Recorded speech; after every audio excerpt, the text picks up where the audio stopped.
Hari ini tanggal 23 Juni 2023, kita posisinya sedang ada di Kuala Lumpur untuk mau merekam kisah perjalanan salah satu penyintas kanker, dan di sini bersama dengan Ko Erwin. Tapi sebelum saya menjelaskan atau kita memulai rekamannya, saya ingin menjelaskan beberapa hal, yaitu video ini sepenuhnya adalah miliknya Ko Erwin dan keluarga.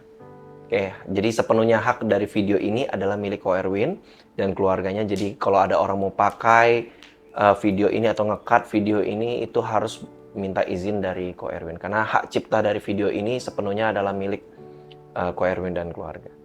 Oke, halo, nama saya Erwin, umur saya 34 tahun. Eh, saya seorang ayah dari, yang pasti istri saya masih satu. Dan saya seorang ayah yang tadi saya bilang dari seorang anak yang sekarang usianya sekitar mau 4 tahun.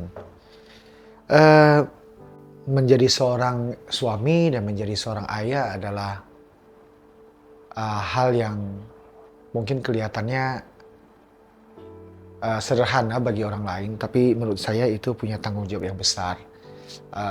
Dan saya adalah, seperti yang tadi dibilang, saya adalah seorang penyintas kanker. Saya kena kanker nasofaring stadium 3. Sekitar bulan Januari ke Februari, saya mengalami beberapa pengalaman yang mungkin seumur hidup saya, ya pasti saya belum pernah alamin. Yang pertama adalah, saya bisa jelaskan mungkin beberapa ciri-cirinya adalah tiba-tiba telinga saya yang sebelah kiri itu mengalami penyumbatan yang mengakibatkan di dalamnya itu ada isi air di dalam gendang telinga. Mungkin kalau teman-teman search di internet juga bisa dapat ciri-ciri kanker nasofaring awalnya munculnya itu bagaimana. Nah, kemudian saya cek ke THT, dari dokter THT memberikan beberapa tindakan dan beberapa jenis obat yang kemudian finalnya tuh dilakukan biopsi di salah satu rumah sakit yang ada di kota saya tinggal, yaitu kota Batam. Nah, biopsi kemudian 1 minggu hasilnya keluar. Dan dari hasil itu memang sebagai seorang manusia pada umumnya bukan hal yang mudah untuk diterima. Yang seperti tadi saya bilang bahwa saya mengalami kanker nasofaring. Tapi memang belum dijelaskan seberapa besarnya tumor itu, hanya dikatakan bahwa tumor itu adalah ganas. Stadiumnya juga belum bisa diketahui. Singkat cerita, karena sudah dibiopsi, saya dianjurkan dokter untuk ambil tindakan cepat melakukan PET scan. Saya kebetulan beribadah di gereja HCC. Jadi saya minta beberapa teman untuk support saya, dukung saya, baik itu doa, dan ada salah satu teman ya kebetulan yang wawancara saya ini, Ivin, dia temenin saya untuk coba melakukan PET scan ke Kuala Lumpur.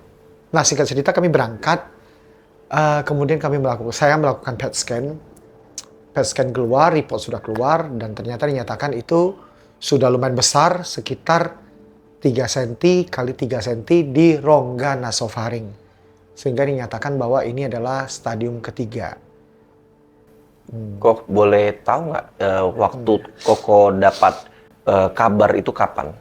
Biopsi keluar kalau nggak salah saya ingat itu di tanggal 10 Maret, dekat dengan ulang tahun saya. Dan saya dinyatakan nasofaring itu kalau nggak salah stadium 3 itu, kanker nasofaring stadium 3 itu adalah dekat sekali dengan ulang tahun saya di tanggal 23 atau 22 seingat saya. Kemudian ya itu terus harus dianjurkan dokter langsung pengobatan karena tumornya lumayan besar dan dapat menembus ke selaput otak sehingga dapat mengakibatkan dorongan ke area otak sehingga dikhawatirkan akan menyebabkan kanker otak. Terus dia juga bisa menyebabkan kebutahan karena mungkin agak besar ke area depan, yaitu ke area mata. Jadi jalur pengobatan yang saya ambil adalah, pertama adalah kemoterapi, kemudian juga radioterapi. Kemoterapi sebanyak 6 kali untuk kelas besar dan ada kelas kecilnya 6 kali lagi. Kemudian radioterapi 33 kali. Pengobatan yang Koko lakukan di Kuala Lumpur ya? Boleh tahu di rumah sakit mana? Jadi setelah itu masih Ivin juga nemenin saya beberapa kali survei. Kami berdua aja berkelana beberapa kali survei. Banyak rumah sakit yang kami temui. Ada yang di Johor, ada di beberapa tempat. Tapi setelah diskusi dengan keluarga dan berdoa, memang kami memutuskan untuk melakukan pengobatan di Beacon Hospital di Kuala Lumpur. Memang kalau kita pikir jarak tempuh yang cukup jauh harus menggunakan pesawat dan tempat tinggal yang sedikit sulit karena di sini adalah salah satu uh, pusat kota, ibu kota daripada Malaysia. Jadi memang ya kalau boleh kita bilang segala biaya, cost itu menjadi ya wajar pasti menjadi sebuah kekhawatiran juga pada awalnya. Ya jadi kita memutuskan tetap ambil di Beacon Hospital Kuala Lumpur. Setelah mengambil keputusan itu, hal-hal apa saja yang Koko lakukan dan apa yang harus dilakukan? Yang pasti pertama mulai dari kemoterapi. Jadi kemoterapi ini fungsinya secara singkat adalah untuk mengecilkan tumor yang ada di area rongga nasofaring. Sesudah dia mengecil, baru kita melakukan proses yang namanya radioterapi. Puji Tuhannya adalah memang di kemoterapi pada mungkin pada usia saya yang 34 dan yang saya percaya pasti karena pertolongan dan kemurahan Tuhan. Di kemoterapi saya termasuk cukup kuat untuk menjalaninya. Sampai saya masuk kepada tahap di mana saya menjalankan radioterapi. Radioterapi harusnya baru dimulai sebulan belakangan ini. Ya, sebenarnya ketika masuk ke dalam radioterapi, baru saya tahu ternyata pengobatan terberat ada di sini. 33 kali radioterapi saya jalankan jadi radioterapi itu dijalankan setiap hari Senin sampai Sabtu, karena saya yang memilih dari Senin sampai Sabtu. Saya dorong untuk cepat selesai karena saya nggak pengen berlama-lama. Pertama adalah karena ini bukan kota saya, dan yang kedua adalah karena semua costing harus dipikirkan. Ketika masuk ke pengobatan radioterapi, saya akui ini adalah titik yang paling berat dan titik yang paling rendah yang pernah saya alamin. Sumber hidup saya belum pernah ngalamin sakit atau proses pengobatan yang seberat ini. Masuk ke kelas ke-13 atau hari ke-13 saya melakukan radioterapi. Kalau orang bilang kita sakit tenggorokan bahwa kita nggak bisa menelan, saya jangankan menelan, untuk bernafas aja sakit. Dan sampai untuk membuang ludah aja sakit. Saya sama sekali tidak bisa makan. Saya mengalami titik di mana saya merasa bahwa titik ini adalah titik di mana Tuhan meninggalkan saya. Saya hampir pasrah, saya hampir menyerah, dan saya benar-benar merasa bahwa tidak ada pertolongan lagi. Saya sampai mengambil keputusan untuk ketemu dokter untuk mau menghentikan semua ini gitu. Momen-momen kayak gini sebenarnya saya sadar bahwa itu tidak benar. Tapi secara manusia saya nggak bisa pungkiri bahwa sangat kesulitan dan benar-benar titik terendah sih. Kemudian setelah ketemu dokter memberikan bukan beberapa jenis sih, tapi cukup banyak jenis obat. Mungkin ada 5, 6 atau 7, saya lupa secara pastinya. Ya, obat itu membuat saya lebih baik. Kemudian saya disuruh cuti, kalau nggak salah ingat saya kemarin sambil 2 hari untuk cuti. Bahkan kalau saya boleh cerita, di samping saya merasa bahwa saya ditinggalkan oleh Tuhan, saya juga merasa bahwa istri saya tidak mensupport untuk tindakan yang akan saya ambil, yaitu saya menyerah di tengah jalan. Tapi ternyata saya disadarkan oleh beberapa hal di momen kerendahan saya. Yang pertama adalah Tuhan tuh tidak pernah ninggalin kita. Di setiap musim, di setiap keadaan, Dia tidak pernah ninggalin kita. Dan yang pasti adalah, saya mau bilang bahwa istri saya adalah orang yang kuat. Dia seorang wanita yang hebat. Saya tahu dia berdoa setiap malam untuk saya. Saya tahu dia kehabisan akal untuk bicara dengan saya, tapi saya tahu dia mendukung saya sepenuhnya. Di momen-momen seperti ini, dukungan dari orang terdekat, seperti suami atau istri, adalah pendorong yang paling utama. Meskipun kadang saya waktu itu juga nggak mau dengerin apa yang istri saya bilang. Saya sampai berantem, saya sampai marahin dia. Saya sampai bilang, kalau kamu yang ngalamin, kamu gimana? Saya pengen tukar posisi dengan dia. Memang momen itu berat. Tapi beberapa hari kemudian saya disadarkan bahwa di Batam, di komunitas HSCC, di gereja saya, banyak orang yang mendoakan saya, banyak orang yang mendukung saya untuk sembuh. Ada anak-anak muda yang berdoa buat saya, ada ibu-ibu yang berdoa buat saya, dan banyak sekali orang yang berdoa buat saya. Salah satu alasan itu yang membuat saya tidak punya alasan untuk menyerah. Ternyata untuk sebuah sakit yang kita alamin, saya akui memang uang atau dana adalah menjadi masalah. Tapi yang terberat bukan itu. Terberat adalah bagaimana kita menjadi seorang yang mengalami ini, mengalami Tuhan dan fight bersama Tuhan. Waktu pertama kali Koko tahu, responnya istri gimana? Pertama kali? Ya, seperti yang tadi saya bilang, istri saya ternyata adalah seorang pribadi yang sangat kuat.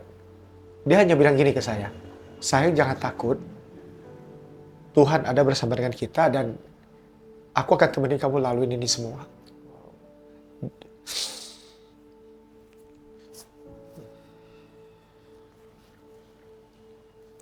Untuk kebersamaan kami, mulai dari kami bangun hubungan, dari mana kami sudah lewat, ya masuk ke tahun 16 ini, saya nggak tahu ternyata dia adalah wanita yang begitu hebat dan dia adalah wanita yang begitu luar biasa nemenin saya. Aku hanya mau bilang, thank you sayang, thank you Anggun Syali, udah bareng-bareng sampai tahap sekian jauh. Respon kamu adalah kekuatan pertama buat aku secara manusia. Dia hanya bilang kita lewati bersama saja. Semua pasti bisa lewat. Wow. Dan hal apa aja yang mungkin Cik Anggun atau istri Koko lakukan untuk membuat Koko tetap bersemangat? Yang pasti dia menjadi pribadi yang lebih rajin berdoa, mengajak saya berdoa terus setiap malam. Dia juga belajar lebih bersabar menghadapi saya, karena tidak mudah memang menjadi seorang sakit, seorang pasien kanker. Kita selalu punya kekhawatiran yang berbeda-beda setiap hari. Mood swing yang jujur saya bilang parah, mood swing. Sehingga dia mendukung, dia mengerti saya lebih berbeda. Kalau saya kenal seorang istri saya dulu tuh adalah seorang pribadi yang kekanak-kanakan dan manja, tapi dia berubah menjadi seorang wanita yang belajar mengerti saya lebih jauh. Mengerti yang tadi saya bilang, mood swing saya, keras kepala saya, emosional saya, dia belajar lebih mengerti lebih dalam. Jadi itu sih salah satu beberapa tindakan yang Anggun lakukan untuk saya. Kemudian banyak hal yang dipersiapkan, dia menjadi pribadi yang mempersiapkan makanan buat saya karena saya harus kontrol makan. Dan ya seperti ini adalah teh yang dia bikinkan untuk saya. Yang teh biar saya selalu panas dalamnya turun, karena ternyata sinar X dari radioterapi membuat tubuh kita sangat panas dalam.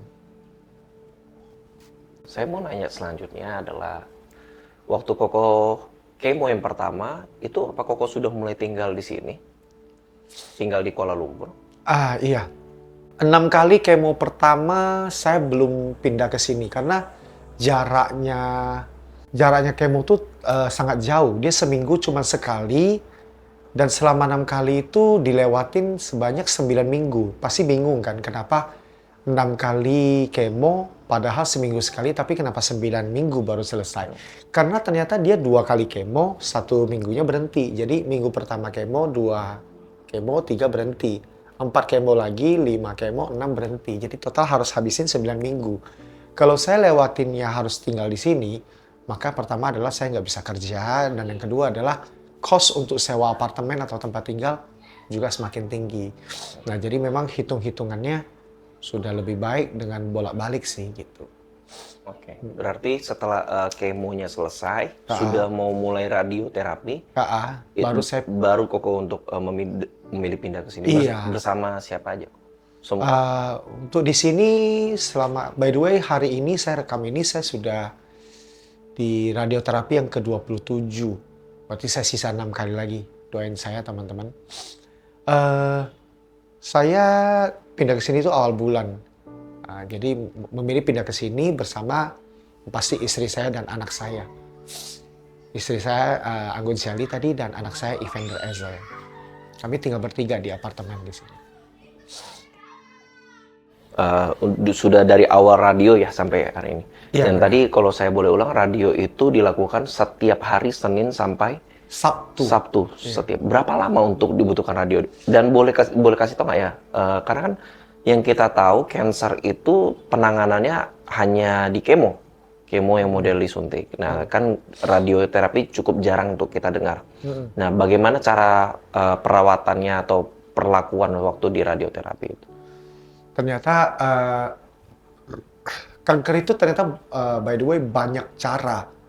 Ada yang pakai kemoterapi, ada yang pakai radio, ada yang imunoterapi. Nah, kebetulan saya kan dapat di porsi kemoterapi dan radioterapi. Kalau kemoterapi ya seperti biasa, kita diinfus terus dimasukin obat kemo ke dalam tubuh kita untuk mengecilkan atau sederhananya memberantas tumor itu menjadi lebih kecil untuk dihilangkan. Nah, sedangkan radioterapi ternyata fungsinya adalah untuk membakar, kalau saya nggak salah ingat teman-teman, untuk membakar si tumor itu sampai hangus. Nah, jadi cara treatmentnya itu adalah pertama kita masuk ke CT scan untuk dibaca dulu seberapa besar tumor kita dan tindakan atau seberapa banyak porsi atau dosis sinar X dari radioterapi itu yang akan ditembak ke dalam tubuh kita. Nah, jadi seperti kalau teman-teman sederhananya buka Google, radioterapi itu seperti diapain sih? Nah, seperti kita tuh berbaring di atas satu meja elektronik lah ya, terus kita dimasukin ke dalam satu mesin, nah nanti ditembak sinar X. Pasti bayangan kita adalah sinar itu, wah sakit banget. Tapi ternyata efeknya nggak seperti itu. Jadi dia bekerja tanpa kelihatan sinar X-nya itu.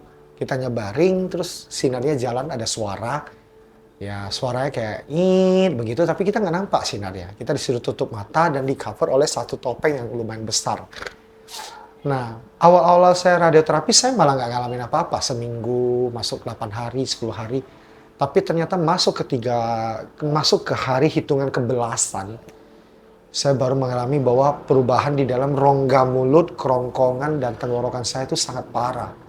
Mungkin saya kalau hitung-hitung secara kasat mata, sariawan yang ada di mulut saya itu mungkin nyampe kali 20-an sampai 30. Karena di langit-langit juga sariawan semua, kanan kiri sariawan, gusi sariawan, lidah juga nggak bisa kerasa. Semua rasa kita nggak bisa ngecap. Nah, tapi itu saya nggak tahu terjadi kepada semua orang atau tidak, tapi kebetulan ini diizinkan Tuhan terjadi dengan saya. Manis, asin, asem, semua saya nggak bisa ngerasain. Bahkan pahit juga nggak bisa ngerasain. Itulah yang membuat saya jatuh ke dalam yang tadi saya bilang titik terendah itu. Oke. Ini kan sedang dalam proses penjalanan radioterapi dan masih ada 6 kali lagi kok ya. Secara pribadi saya ngeliat banyak perubahan secara fisik yang saya lihat di Koko itu banyak yang berubah. Yang pasti seperti berat badan dan bagian leher sedikit hitam. Boleh dikasih tahu nggak ya kira-kira kalau secara fisik yang terjadi apa aja? Oke. Kalau secara fisik sih yang pertama Dulu tuh saya gemuk, kalau Bapak Ibu tahu, saya tuh pernah sampai tuh 90 kilogram, 91, 92 juga pernah. Nah, ternyata setelah saya eh, unik unik sih ceritanya, saya mencoba untuk diet dan saya pikir diet saya sukses. Ternyata bukan diet saya sukses, tapi ternyata saya menderita kanker. Waktu saya sadar itu ternyata saya sudah 86 kilo. 86 kilo. Jadi kan artinya saya sudah turun sekitar 5-6 kilo. Kemudian saya jalanin kemo, itu saya proses juga. Terakhir saya pertama kali saya masuk kemo, saya dulu lebih turun lagi. Dari 86 tadi, saya turun ke 84 pertama kali saya masuk kemo. Terus titik yang paling rendah lagi adalah ketika saya mulai radio. Saya bisa 3-4 hari itu turun sekilo. Dan finalnya hari ini, saya ada di 75,6 tadi saya timbang. Yang artinya saya turun sekitar, kalau dari mulai awal kemo, itu sekitar 8 kilo, tapi untuk radionya sendiri itu udah sekitar 6 kilo, teman-teman. 5-6 kilo. Oke. Dan itu, selain itu juga, kalau dilihat sini ada hitam-hitam. Ini adalah, kalau kita bilang adalah efek dari pembakaran sinar X yang dari radioterapi itu. Juga jerawat lebih banyak tumbuh, muka lebih banyak luka, begitu. Karena kering banget. Kering sekali muka saya. Dan yang pasti, rambut saya rontok. Makanya saya potong begini. Oke, baik, terima kasih Ko. Sedikit lagi pertanyaan yang mau saya tanyakan ke Koko. Tadi Koko ada cerita bagaimana titik terendah Koko waktu di hari ke-13. Ya. Benar. Dan apa yang membuat Koko akhirnya memilih untuk tidak jadi menyerah? Kalau tadi yang kisahnya pasti ada orang-orang yang terus berdoa buat Koko, tapi ada nggak alasan lain yang buat Koko akan berpikir, aku nggak akan menyerah? Secara pribadi mungkin ya alasannya.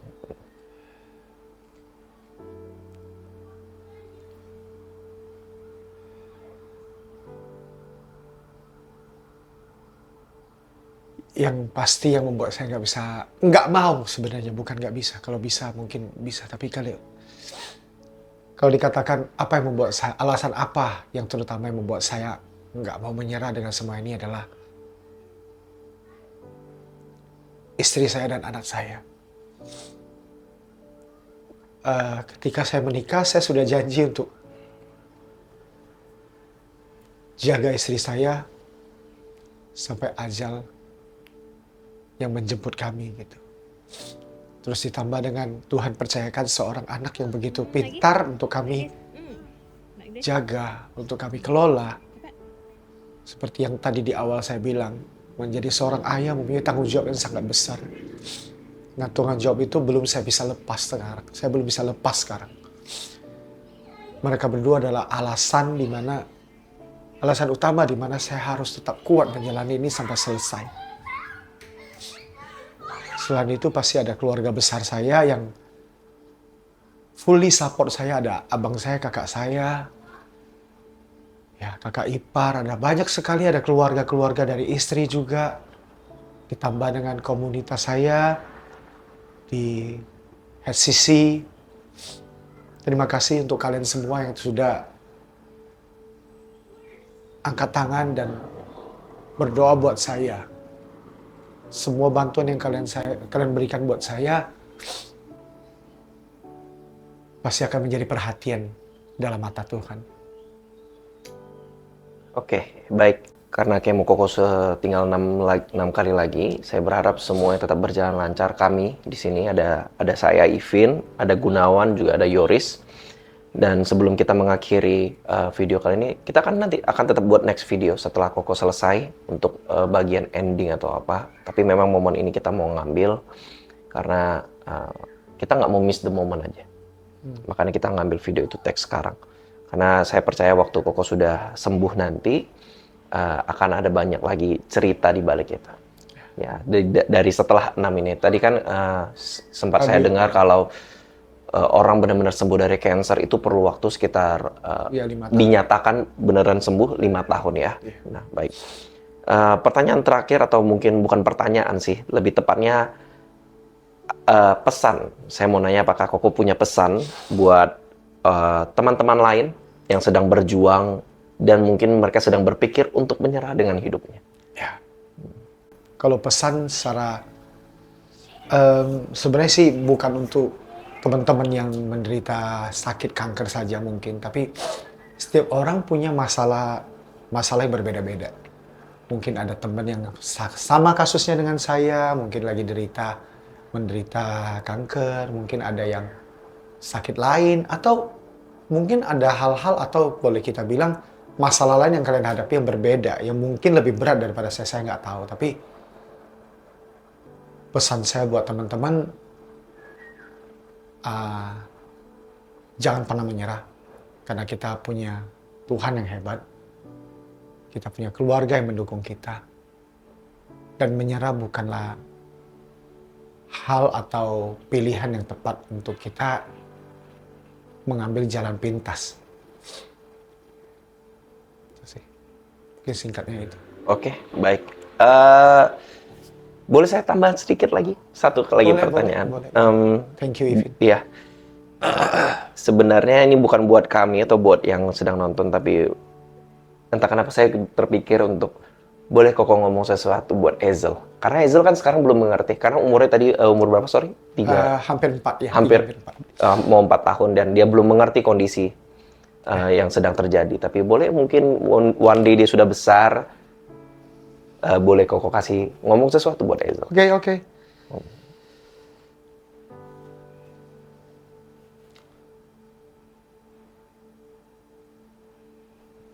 Papa kasih nama Ezel itu ada maknanya. Namanya Evander Ezel, yang artinya seorang anak lelaki yang dipenuhi oleh kebaikan Allah, yang dipenuhi oleh kebaikan Tuhan. Papa tidak pernah, maksudnya Papa selalu berdoa buat nama itu menjadi sebuah doa kan pasti. Ya, Papa selalu berdoa biar Ezel tuh hidupnya dipenuhi oleh kebaikan Tuhan. Tapi kalau Ezel tahu kisah Papa seperti ini, Papa ingin Ezel lebih kuat dari Papa. Kalau suatu hari Ezel sudah besar, mengalami hal-hal yang mungkin lebih berat dari Papa hadapi. Itu yang pertama. Dan kedua adalah Papa selalu berpikir bahwa apa yang Papa alami ini adalah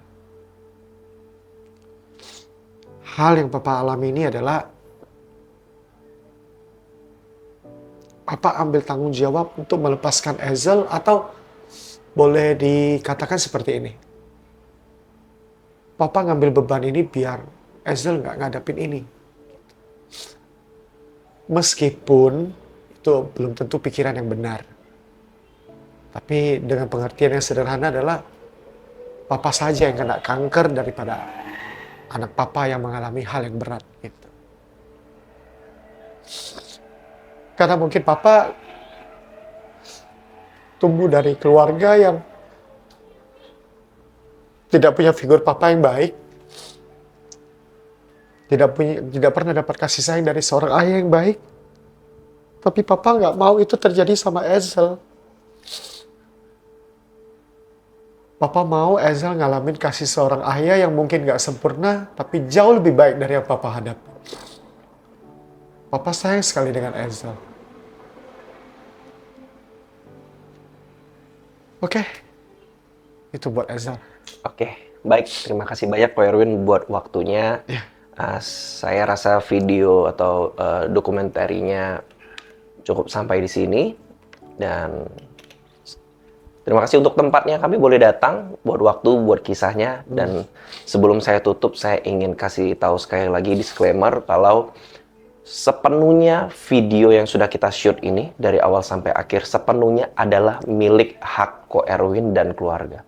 Jadi kami pun sebagai yang merekam atau yang sedang membuat video ini kami juga nggak punya hak. Jadi kalau kami pun mau memakai video ini, mengupload ke sosial media, atau ada komunitas lain yang ingin memakai video ini atau memotong video ini dan memakai di sosial media, harus punya izin dari Ko Erwin dan keluarga sendiri. Thank you Ivin dan tim. Oke, baik. Sekali lagi terima kasih banyak Ko Erwin. Semoga cepat selesai dan kami bisa melihat Ko Erwin kembali lagi di Batam. Thank you.